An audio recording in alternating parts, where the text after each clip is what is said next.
He's known for taking failed companies, even industries, and restructuring them. So what would he do if he got his hands on the United States of America? Joining me today to discuss the significance of S&P's move to put a negative outlook on long-term U.S. debt is Wilbur Ross, Chairman and CEO of W.L. Ross & Company. Mr. Ross joins us from West Palm Beach, Florida. Mr. Ross, welcome back to Bloomberg's Bottom Line. Always a pleasure to have you on. Good to be back.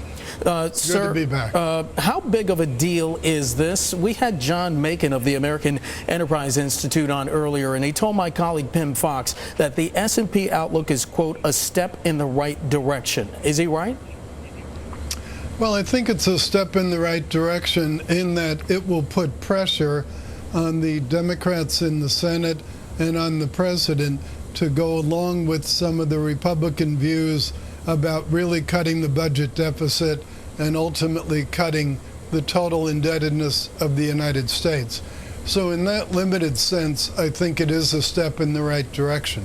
But Mr. Ross, I'm sorry, go ahead. But it's okay, but I do think that this alarmist attitude that S&P is taking is weird as to timing. You finally have the Democrats starting to come around. You have President Obama starting to talk about meaningful budget deficit cutting, and this is the time they pick to go negative, as opposed to 6 or 8 months ago, pre the November elections, when the Democrats were totally opposed to budget reduction. I think we have to remember, this is the same rating agency that used to think that every broken down securitization was rated AAA. Now they're saying the United States may not be. Mr. Ross, why do you say alarmist? Why do you use that term? Why do I say what? I couldn't hear you. Alarmist. You talked about the S&P and that rating move today, and you used the term alarmist. Well, they're talking about the possibility or probability that the Congress won't get its act together.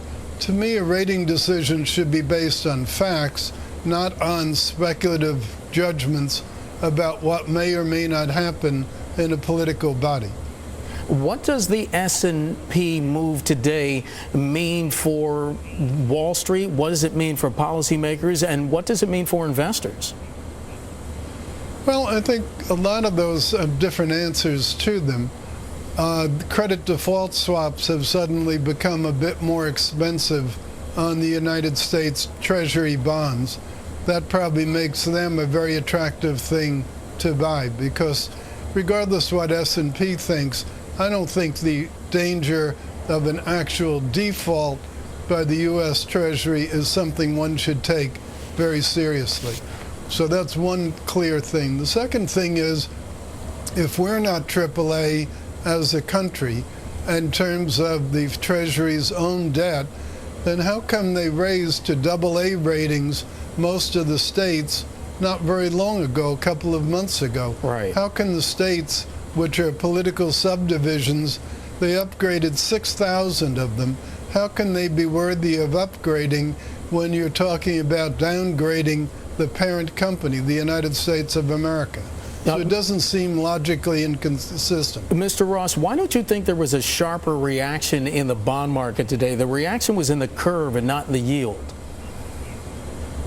Well, I don't think anybody takes seriously the idea of a default, and I think that's the main thing. I also think that as the rating agencies come out with increasingly peculiar statements, S&P put out on Friday a relatively negative statement on the deal that Assured Guaranty, one of my portfolio companies, made with Bank of America. Moody's viewed it as credit positive. Every analyst did, and the stock went up 20%. So I think they're in danger of losing some of their credibility if they also lose the objectivity that is so essential to being a rating agency. Well, what does the S&P move today mean for corporate credit risk, especially for banks?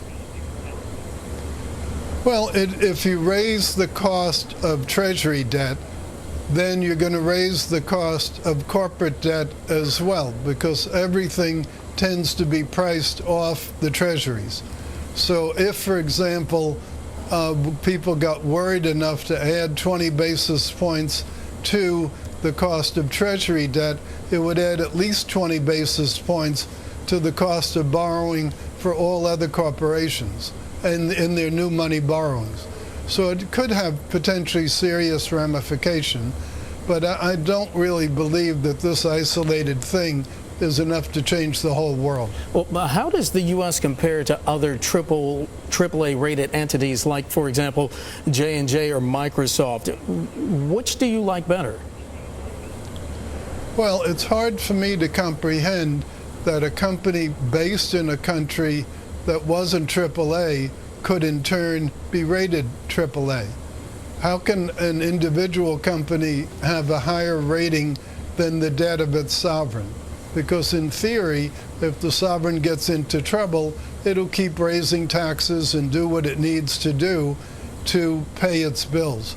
So even though a Microsoft and perhaps a J&J have lots of revenue streams outside the U.S., I think it would have implications for the whole market, but especially it would for the state bond market, because the states are quite literally political subdivisions of the United States.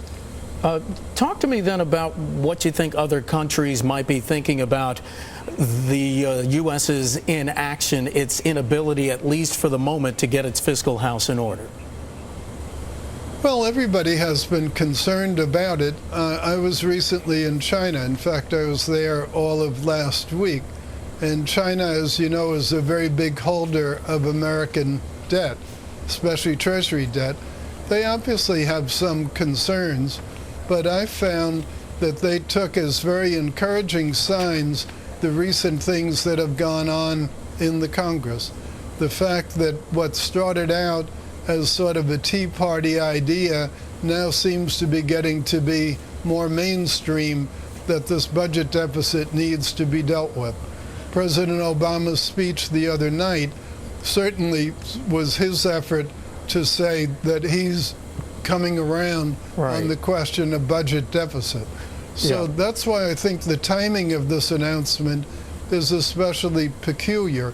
A year or so ago, when there was no indication of any political will for change, that probably would have been a more appropriate time to put out an alarmist statement. Mr. Ross, if I might ask you in our last minute, yesterday on Meet the Press, the former Federal Reserve Chairman Alan Greenspan was talking about the U.S. debt and deficit situation, and he said that the Bush tax cuts should be allowed to expire across the board. I was wondering if I could get your thoughts on that.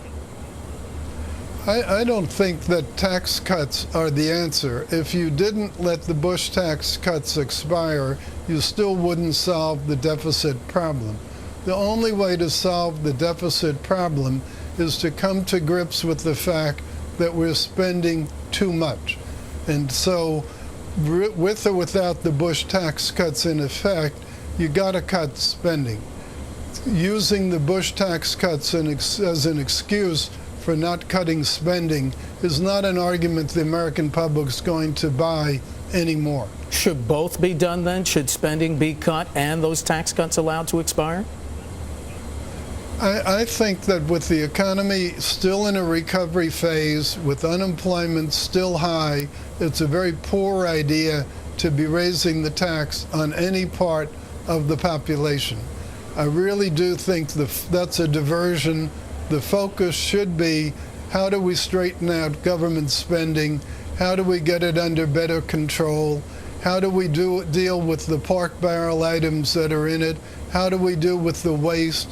How do we deal with the fraud? How do we deal with entitlements? Unless you're really willing to deal with those, you're not going to make any progress.